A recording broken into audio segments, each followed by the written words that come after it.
Hey guys welcome to my new video. So आज video रे आमे देखिबा हॉकी वर्ल्ड कप पई आम भुवनेश्वर किपरि प्रस्तुत होछि। तो आपण मैंने जानिथिबे हॉकी मेन्स वर्ल्ड कप आसंता 13 तारिख रु आरंभ हेबाक जाउछि एवं एहार इनागुरेशन सेरेमनी बारबाटी स्टेडियम रे हेबो। तो एहार सब मैचेस भुवनेश्वर एवं राउरकेलार बिरसा मुंडा स्टेडियम जोटा कि वर्ल्ड रो बिगेस्ट हॉकी स्टेडियम सेठरे हेबो। ये स्टेडियम को बहुत ही कम दिन में बहुत ही भल भाव ओडिशार तो एबे ओडिशार कोण अनुकोण रे हॉकी फेवर ही चलची।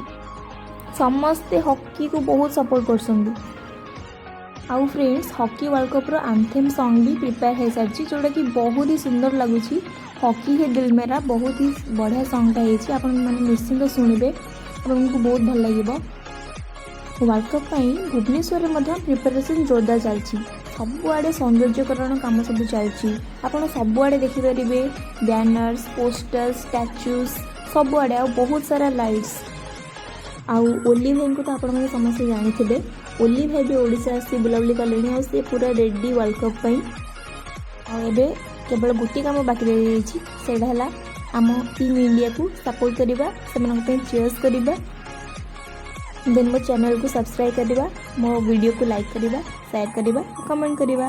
चलते आगे को वीडियो देखिबा।